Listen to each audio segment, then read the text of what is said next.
Sasi the Dawn and Anita Sarawak in that little song over there, One Love, right here on TRAXXfm at this time right now at 3:15 on the dot, Achu. Look at that. There you go. Don't you miss. It's Sasi the Dawn on TRAXXfm. Hi, Sasi. Hi. How are you doing? I'm good. Fantastic. Got Amelina in the house as well. Hi, Amelina. Hello. Amelina, sorry. Oh my God, it's so good to be here. Fantastic. Okay, so now, Sasi, we had that song playing over there, and Anita Sarawak, and you were talking to us off air about how you met Anita Sarawak. How was that chance? Meeting Anita Sarawak was definitely a great honor. I think I bumped into her somewhere in Mount Kiara. I can't remember actually where, but it was a long time ago. No, not all of us get to meet Anita Sarawak in Mount Kiara. Like that. And then I actually recognized her. Right? And then I think it was at a restaurant, and then I walked up to her and I introduced myself. And then I was talking to her, and then she goes like, "Oh, I've heard of you, you know." And, right. And then it started like that. And then I sat down, and then the rest was history. How did that feel when she said, "I heard of you"? I was like, I wanted to ask, really? How, I did say that. how long was that when you were into your music already in that time? So I did this song 2010. Okay. I released this track in 2010 in the album, and so it's been 15 years. But so that time I was 10 years in the industry. Only 10 years already, and she heard of you already, yeah? Yeah. Yeah, you must have been doing something right over there already, I think so. Right, so well, the connection was nice because I mean, she's somebody who's performed with other legends as well, Sudirman and all that. Did you think for a second over there one day I'm going to be that next legend that they talk about? Not really, because when I had the opportunity to meet her, what was in my mind, I was just a fanboy, you know, like that didn't even cross my mind. Right. But as I was having a conversation with her, that started hitting my head. You realize, ask her, man, ask her. Right. I was talking to myself. Like Sasi was telling Sasi the Dawn, come on, just ask. Yeah. What would you have done if you had not asked her? I mean, would you have left that place? That is something that I have always learned not to do. Like if you look back in my journey in music, 3 years in music, and I collaborated with Amy Search. Yeah, that was like my first local collaboration, big collaboration. Right. So I collaborated with Amy in my second album, you know, and then moving that forward, the next year, I collaborated with Dato' Zainal Abidin. Okay. You know, and that just progressed. Like earlier, one of my songs with Apache Indian. You know, I grew up listening to Apache Indian. I've worked with Apache Indian. I've worked with Dr. Alban. I've worked with Maxi Priest. I've done quite a bit locally, regionally. I'd say, you've done quite a bit, And I felt that, you know, I never let those opportunities go. Mm-hmm. So anytime if I meet someone that I'm very passionate about, I would probably take myself down to that whole conversation about doing a collaboration and stuff like that. Yeah. Right. Yeah. I think sometimes you never know why people's path crosses, right? Yeah, it's true. Yeah, so every path crosses for a reason. So if we actually look deep into it, you know, people say, you know, right place, right time, seize the moment, seize the opportunity. Yeah. So I think most of the time in my career, that's what I actually did. You know, if you look back at all my track record of songs that I've done, I've always never missed on opportunities. Right? Yeah. I'm just curious, have you performed live with Anita Sarawak? Oh no, never. We never had the chance. Oh. Because after we recorded the song, when I released the album, she was not in Malaysia anymore.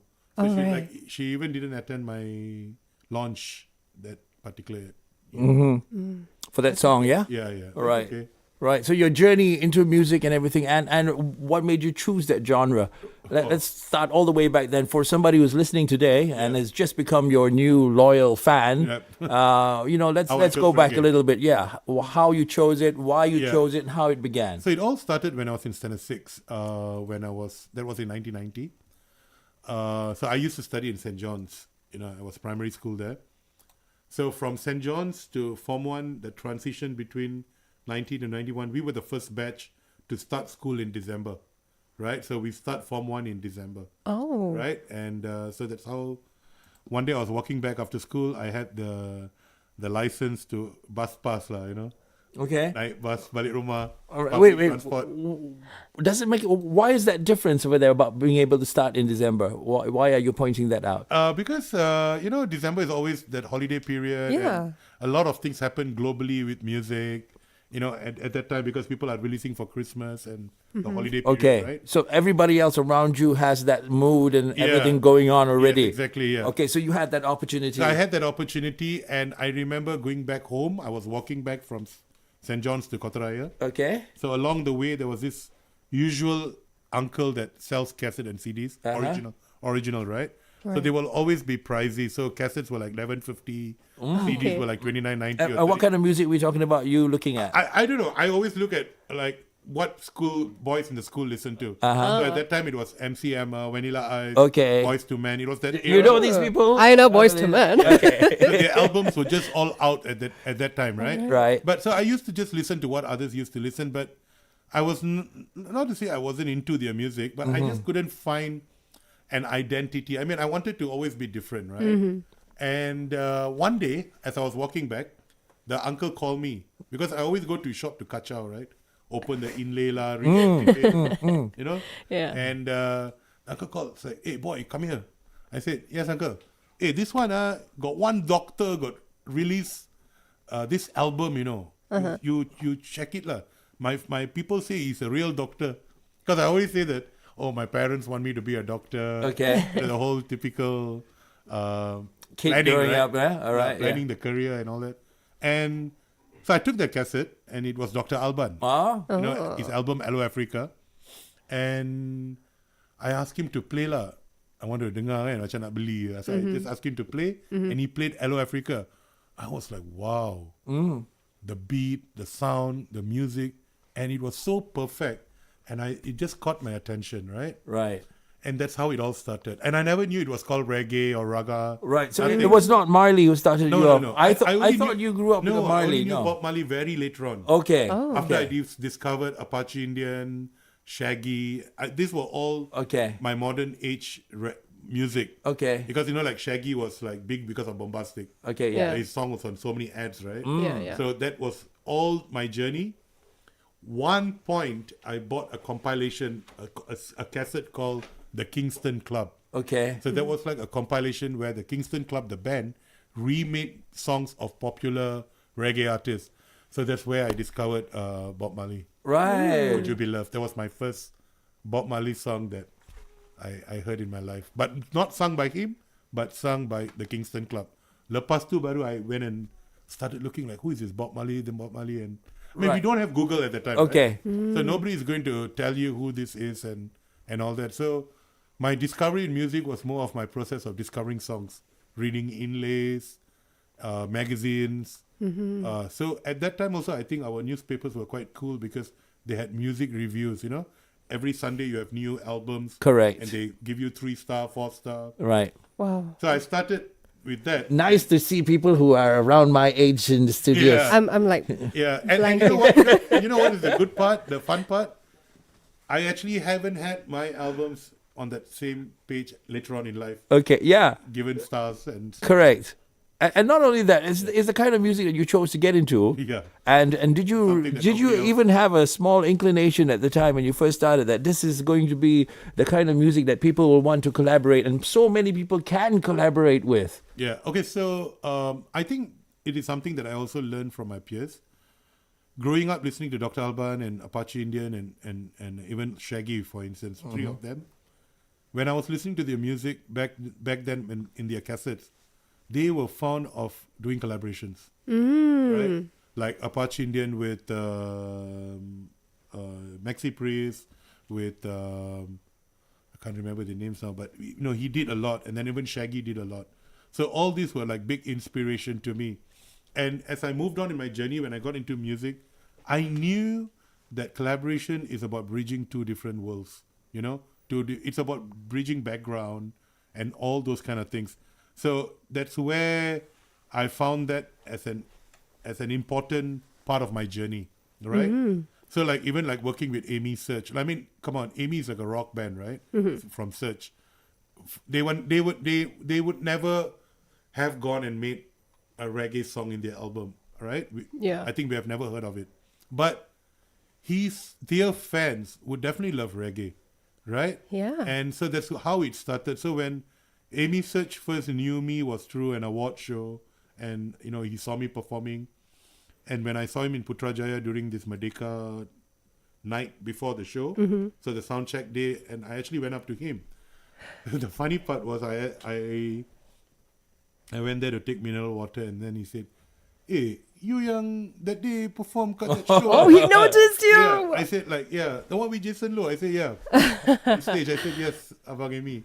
Then I was sitting down there, and then as I told you, like we seized the moment, right? Right. Right. I just asked him, like muka tak malu, Oh. kulit tebal. I just asked him straight, like, Abang Amy, if I wanted to do a collaboration with you, can it work? Right. What would it take and all that? I think he kind of felt my passion, Right. and being so brave, a newcomer, not known, and stuff like that. And you know what he said? He just said, like, why not?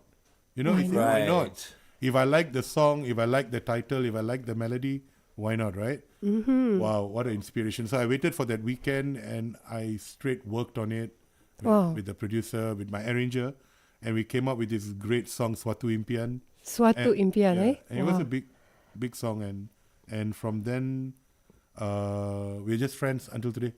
It's so nice to hear that you've been collaborating with a lot of stars, a lot of singers in this country. And, you being in this line of work for 2 decades, right? What were the key moments, the highs, the hard lessons that shaped your career and your soul? Okay. So definitely there are moments that taught me a lot of lesson. So some of the lessons that I heard that kind of like made me realize a lot in life is who is friends and who pretend to be friends. Okay. I think the whole idea about knowing so many people, meeting so many people, you actually tend to trust a lot of people, right? Because, yeah. because you're going through a journey. Yeah. Right? And I mean, I was a student. I studied in UM, and after that, I got into music when I was a student. Mm-hmm. A lot of my friends, people who studied with me, left before me because I failed. I failed 2 years, and I still had to put myself back. And then I carried on. So the whole journey was definitely not easy. I had to do a lot of sacrifices.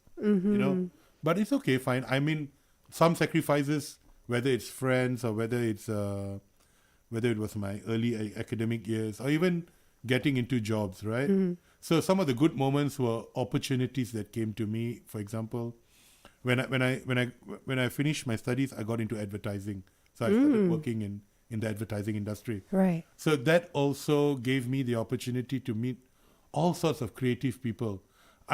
Nobody taught me about creativity, but I self-taught myself about creativity. Okay.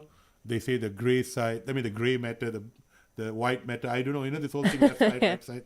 So I just used to think. So the whole idea about working with people also started at the office, like collaborating on ideas and stuff like that.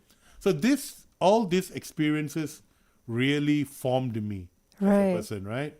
I had a lot of satisfaction, like soulfully. It also inspired me to write songs, to think what would be the right message or who will be the person that I collaborate with. So even if you listen to my songs lyrically, I write very differently from other Malaysian artists who do English. Yeah, you have a sense of identity. So I have something there. Oh, Nice. so meaning that the songs that you writing are the ones that comes along with the life that you've the been journey through. that I had. The journey. Yeah, so every song that you hear of mine, it has a very powerful background to it. Right. Every song has a story or a history. Yeah. You know? And that's what's nice about it, because you mentioned creativity. Yeah. It's something that people cannot teach you how to be Yeah, creative. You have to yeah. find your own creativity. Yeah, so like, for right? example, like I've tried so many times to tell people, oh, you got to be creative, and then they ask me questions like, but how?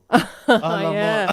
Right. I don't even know. Then I don't, beyond that, I don't know how to answer. Correct. Like, you look at my daughter, she's 12. Right. But I saw her being naturally creative from a very young age. But of course, the influence comes from the father and mother. Yeah. Right. And The mother's a doctor, and mine is engineering background.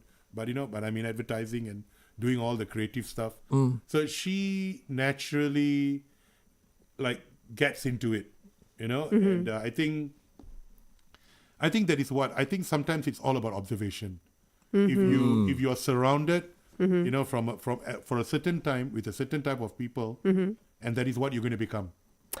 Right. Yeah. Who spoils the daughter more? You.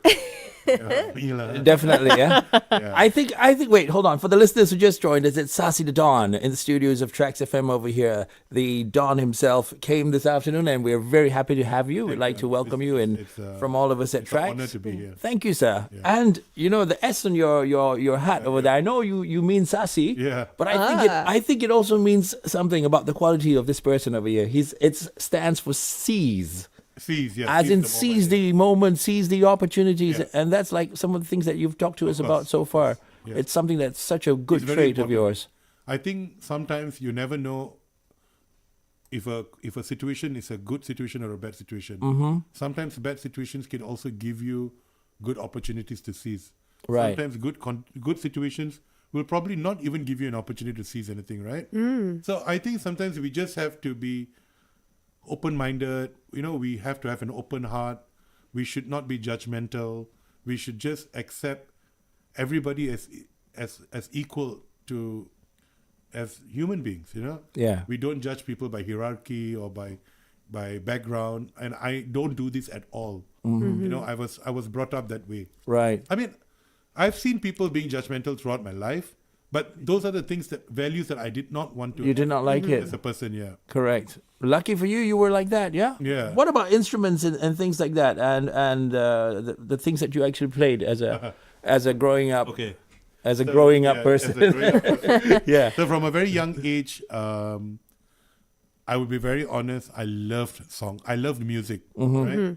I used to take cassettes and record songs because before Trax it was called Radio 4 back in the day. Yes, correct. So we used to put a cassette and record favorite songs from the. Even if they broke the tab, you still find a way to record. just You record. sumbat some paper in there. Yeah, sometimes just record. Yeah, I just record, Okay. and then we try to buy the longest cassettes. Okay, 120. 120, that came later. Okay, the It was 90. 45 minutes, 90. Yes. And then 120 came. Okay. 120 was bachelor. Right. Was it the metal and all that? Yeah.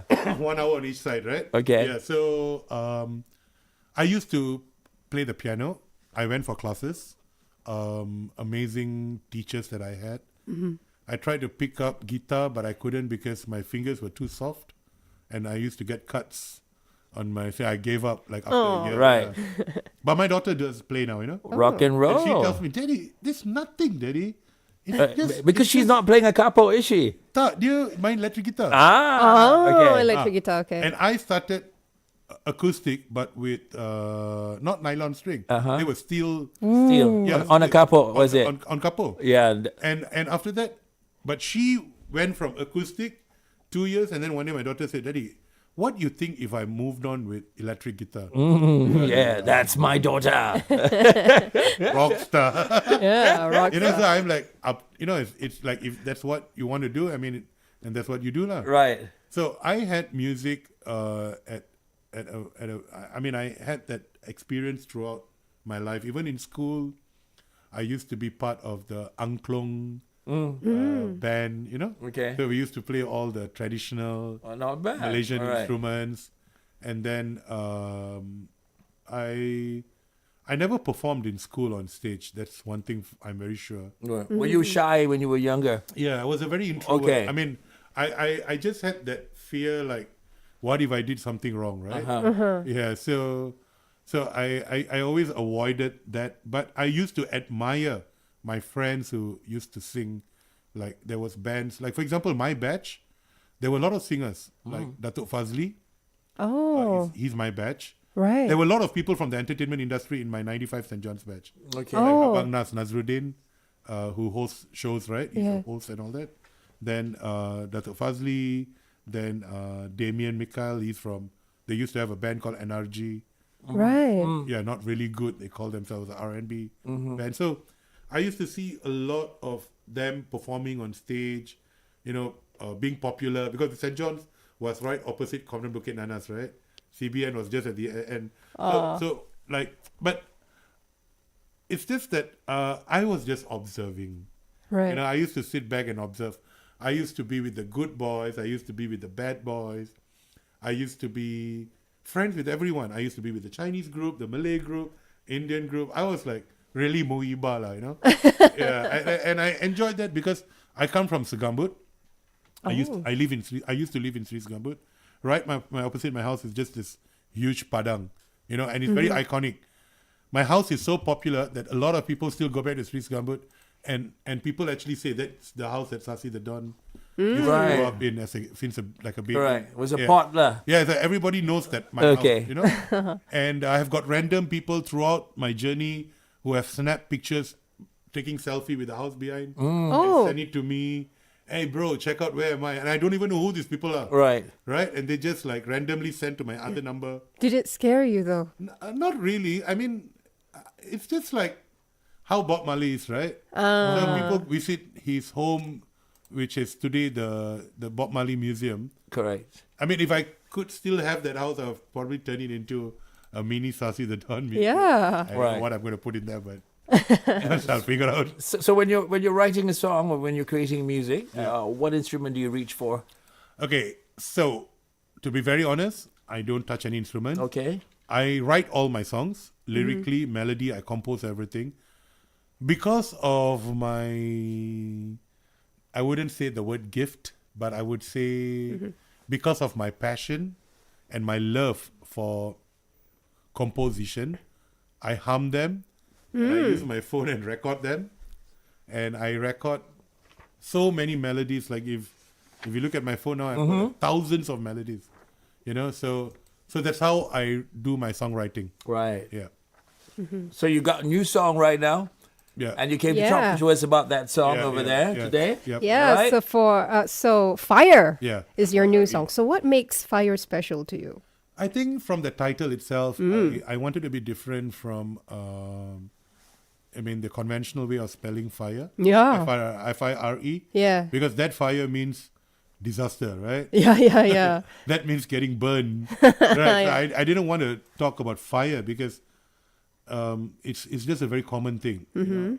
But what I mean by fire, if you look at the history of Fyre, it was actually a story of a scam. Okay. That was pulled off by there was a movie on Netflix about Fyre. It was a series, right, about a festival that was supposed to take place, and then people actually attended the venue, and the people who organized it never turned up. Okay. Right. Oh. So when I picked up the title Fyre, to me it was more of the.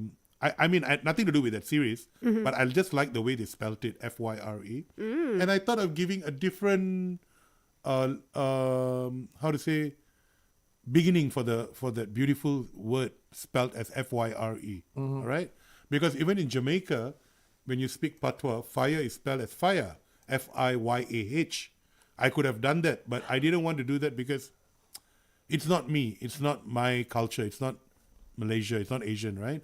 But I thought Fyre was cool. So for me, I want to talk about the fire that in you, you know. Everybody has a fire that ignites, right? And that fire is not Fyre, okay? That fire is you. Fyre. Fyre, you know? Yeah. For you. Okay. For F is F, Y is you. For who are you, you know? All right. So it's the inner fire that ignites and keeps you going to achieve for your goals and passion, right? Nice. So that's what the song is about, right? And it's not about giving up. And, you know, the song that you hear today, before releasing this version, I had like 4 versions in the chorus, different choruses. Okay. And I changed because, I mean, that's how we work as songwriters, right? Yeah. I think everybody around the world who makes music will, understand what I'm trying to say. So until we are satisfied and, you know, until I feel that, okay, this is the right message, the right hook, you know, Even the girl that I collaborated with, Jerusha. Jerusha? Oh, Jerusha. Yeah, she's from South Africa. She's a singer back home. Right. She's a doctor too. I was Yeah, curious. she's a doctor, yeah. When you said Right. you married a doctor, I was curious. Is this No, the no, doctor no. he married? It's not her. But Jerusha has got a very interesting story. Okay. Right. She was the doctor that brought vaccine into Malaysia during the pandemic. Okay. Oh. And what? You seized another opportunity there? Yeah, so I didn't know her then. Okay. I actually met her last year by accident through another friend. Right. Another doctor. All right. Her name is Shaz, if Shaz is listening. So Shaz one day called me and said, "Hey, Sasi, can you come out today? I want to introduce you to this friend. And she's from South Africa and she's an amazing singer." So I thought, okay, I like this. Foreign, singer, something can happen. Collaboration, right? yeah. Yeah, collaboration, yeah. I just went. I went Right. out. We went, had dinner. Then I saw like, okay, this looks like a very But Malaysian-looking Indian girl. Oh, okay. And where's she from again? South Africa. Okay. So Did you get to hear her sing Yes, I did. live? Not live, but Okay. she was very funny. She talks a lot. All right. And she showed me some of her videos. Okay. So I was right. actually watching it on YouTube. Then I was like, wow, not bad. I mean, she had the same fire. She's same age as me. And she started music around the same time back in South Africa. And she became a singer by joining a reality show. And that's how she made a name for herself.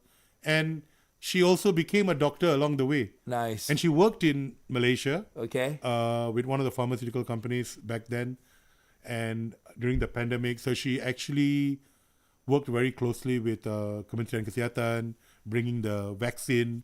She was one of the first To to come do in it. here to So do when it, she told me right. the story, I was like, why? This is not normal doctor. Yeah. It's because of you we got vaccine. Thank you. You know? and that's how we clicked. And I met her family. She has 2 children. Right. Right. And they also sabaya with my now the same age as my daughter. So we had a lot of things in common. So you collaborated with her for Fyre? Yeah. One song only. Yeah, one song. Okay. Just one song. Right. But when I worked on the song, I did not have the thought that I was going to work with her. Right? It's only after meeting her I knew that we both share the same fire. Right. Yeah, so so meaning it just that clicked. right. So meaning that when you wrote Fyre, it was only for you. Yeah. You did not expect to collaborate it with No. the Because doctor. before I calling it fire, the song was called Keep the Fire Burning. Oh. Keep the fire burning is like one of our Keep the- taglines here. Is it? Yeah, so TRAXXfm. yeah. Keep the fire burning. Yeah. Ah. I thought that was too long. Right. And then like it's not just nice and then changed it to fire. All right, I want to play the song now for, Yeah. for our listeners, Fyre. And how long did it take you to do this song? What's been the fastest song you've ever done? What was it? Oh my god. What was the short? No, none. What My was the song was it the fastest- quickest one? Yeah. My fastest Yeah. song was back in 2001. 2001, yes. What song was that? It's a Tamil song called Anbe. Okay. Okay. I'm known for that song. All right. It was a very big song, and until today, quite a number of stations still play it. You know, the song is 24, 25 years old. Right. It's a very popular song of mine. And that song, I had to finish it in 3 hours because that's just the amount of money I had in my pocket at that time to do it. In the studio. That's it. Yeah. So yeah, and at that time even, right? So Yeah. nowadays with everything that you've got now, wow, isn't that a blessing, isn't it?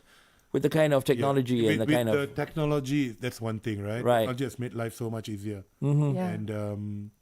And sometimes even recording demo back in the days is not a joke. correct. Right? It's too much of effort. Right. Today everything's in the phone. Yes. Yeah. You know, You would need a sponsor in those days to actually pay for your recordings Yes, back yes, then. yeah. We need.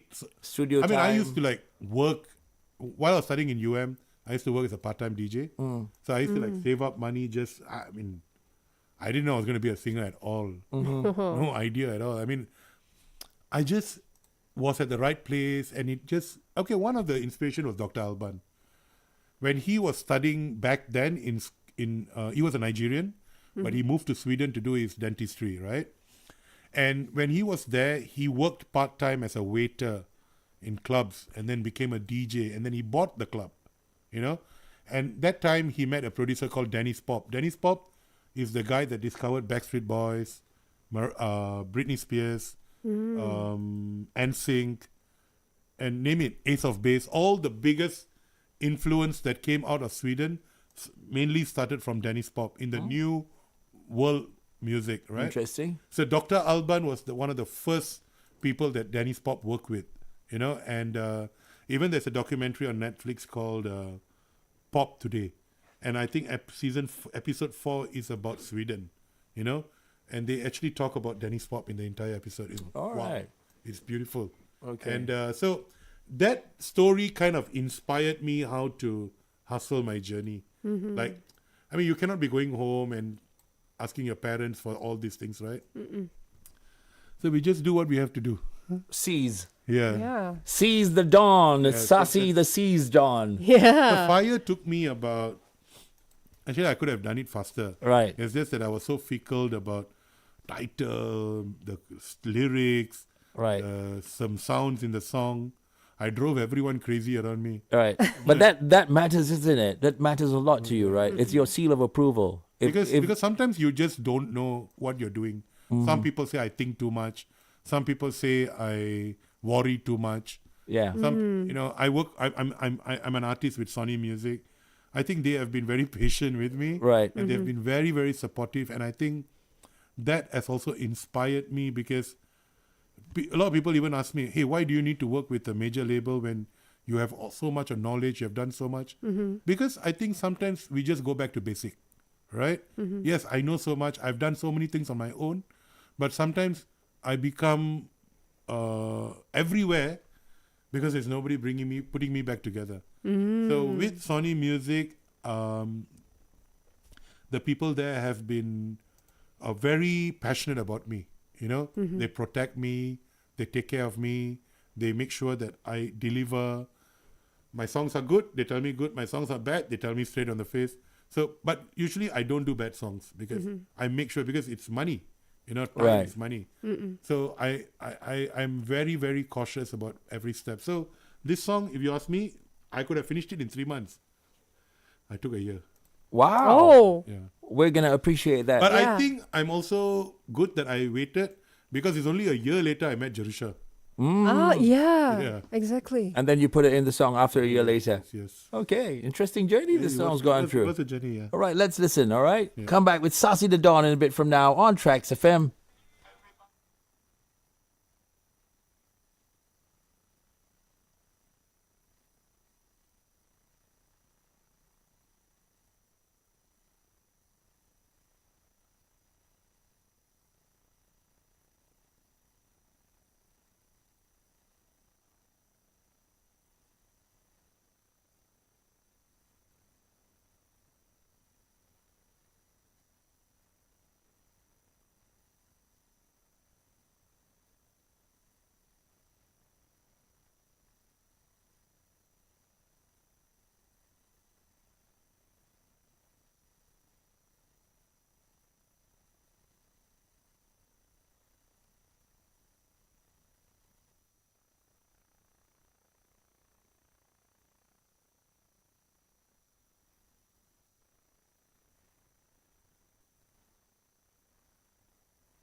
Sasi the Don in the studios of TRAXXfm. The good news is he said I'm going to be collaborating with him on the next song as well. So yeah, seize the opportunity, he said. So I shall seize it now. Sasi, would you like to collaborate with me? Thank you, Sasi.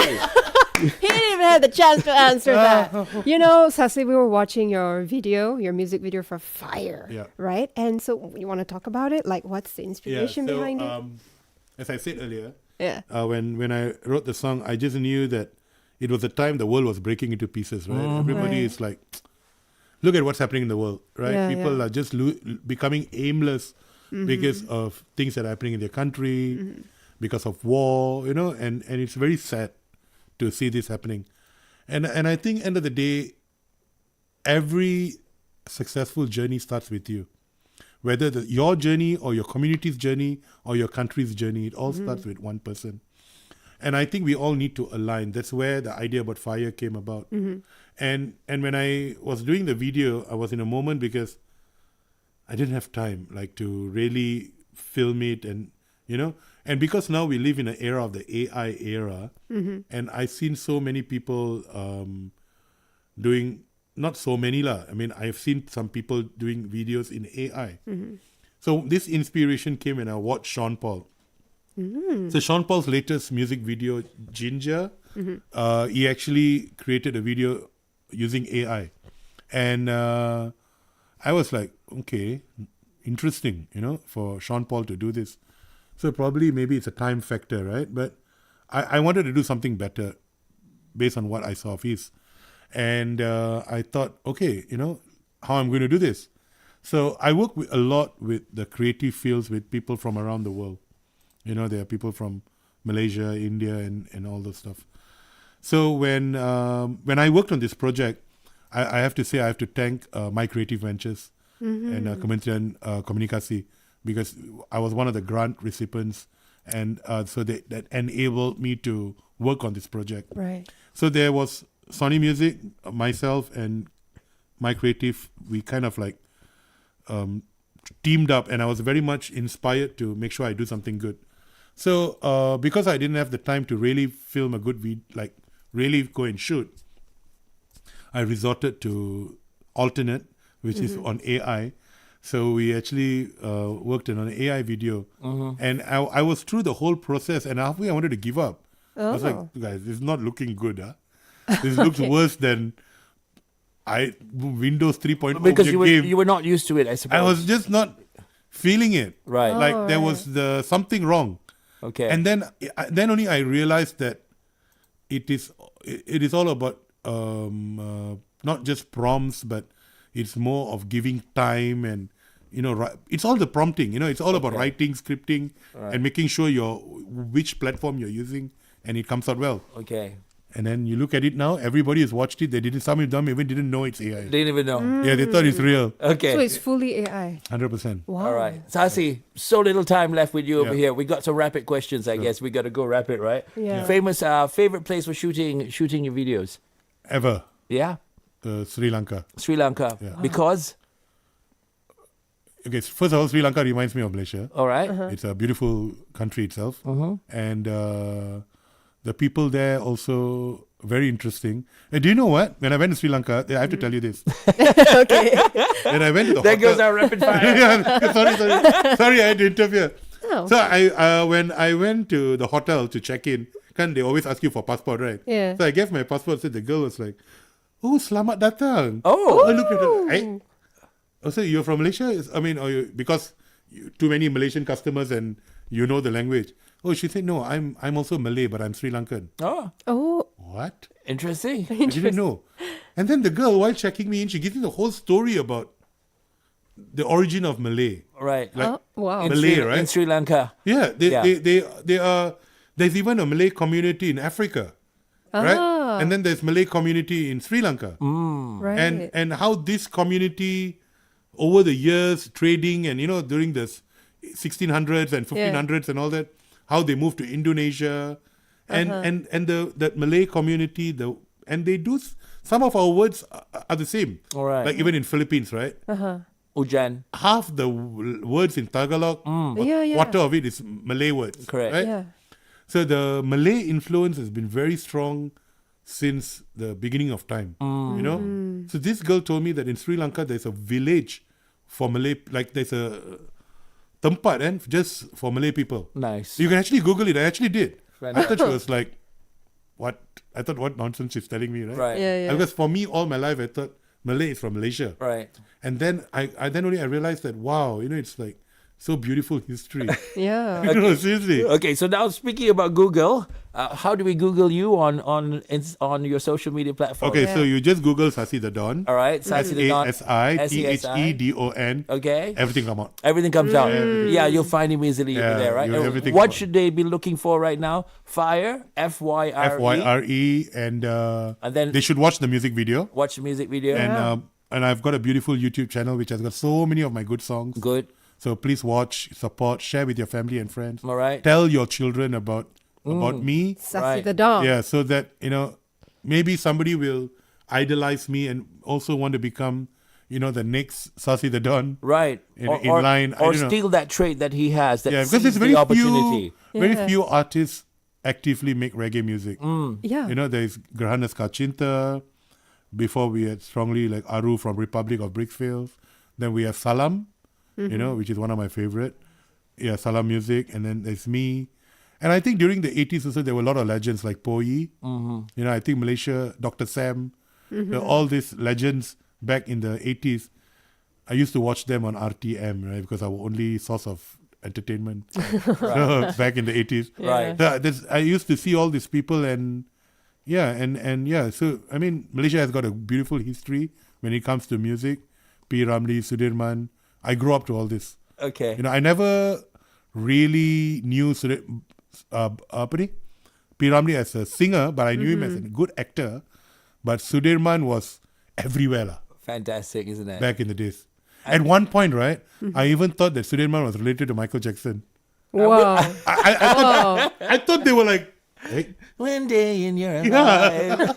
suara, gaya, kan? Yeah. Fantastic. like something. And it's good. Local influence was very, very big. Fantastic. Sasi the Don, we're going to have to end it here. Yeah, sure, no problem. It's been an absolute pleasure having I you can come back here. on Monday, don't worry. To continue. Please. Oh, that's nice. Achu, we can arrange that, right? It's Take up notes. to you all. I'm ready anytime. We've got Auna over here, Azrael.